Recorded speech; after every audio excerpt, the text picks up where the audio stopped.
Alright, this section is on what they call chain discounts. Have you ever been to a store where you've seen something being marked down one time and then it doesn't sell, then it gets marked down another time, it doesn't sell, so they mark down a third time?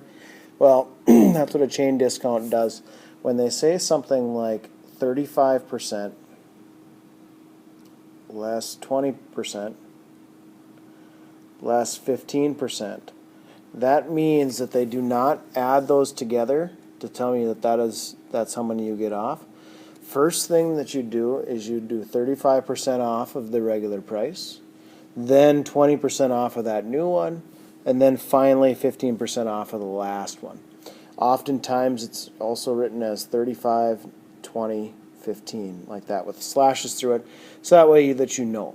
Okay, again, the 35% discount is deducted from the list price to get the first net, then 20% of the first net to get the second net, and 15% of the second net to get the final third net price. So as far as a problem like that, the first thing that would happen is let's say we had the list price was $400 and the chain discount is 30% less 25%. So that means with this particular thing, we're only dealing with two different ones. So the first net price, the first thing that we would do is our first percentage is 30%. So I times that by 0.3, because again, you move it 2 decimal places over, and that gives you $120. So what I would do then is I would take 400 minus that $120 to give us 280. So if I had something for $400, let's say it's I don't know, an iPad. An iPad that was $400 was 30% off, so it was down to $280. Then that iPad didn't sell, so now we're going to do another 25% off of that.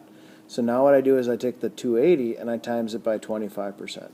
Not the 400. The 400 was the first one, and then we got to get our other ones from here. When I multiply those particular things, I end up with $70, and $70 when I subtract that would be $210. So $210 would be the final price. So if I took something that was originally $40 or $400 and had 30% less 20% or 25%, it would be a final retail value or a retail price of $210. Okay, so that's what a chain discount is. If you go to Target or Walmart or whatever, when they give you the regular price, and then 5 months down the road you might see it on clearance, and then on the end caps of some of those ones, especially at Target, I know they have some that are even more clearance or clearanced again. Okay, and a lot of times even like places like Kohl's or Gordman's or any place like that, they've done this where they've taken the original price, they've marked it off, and then they take another % off, and then another % off to finally get the final thing.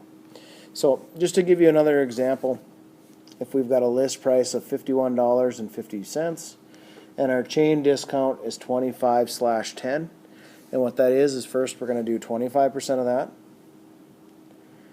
So $51.50 times 0.25, first of all, is $12.88. So then what I do is I take my $51.50 and I minus out $12.88. And when I get that, I get $38.62, and then I do 10% of $38.62. Okay, so the 10% meaning that's coming from the second percentage that was listed there. So now I'm going to subtract out $3.86. Again, it's not 35% total, it's just it's 25%, and then that answer times 10%. And then if there was another one after that, then you would keep going as many times as you had the chains. So just so that you are aware of it, that it works individually, separately, and until you get down to the last chain. So that final price of whatever that happened to be would have been $34.76. So anytime it says things like 25 less 10 or 25/10, It deals with 25% off of it first, and then 10% after that off of that new one. Okay? So again, read through that section, and hopefully that helped. But your assignment is on page 496 to 497. It's 1 through 13. Okay? And talk to you guys later. Bye.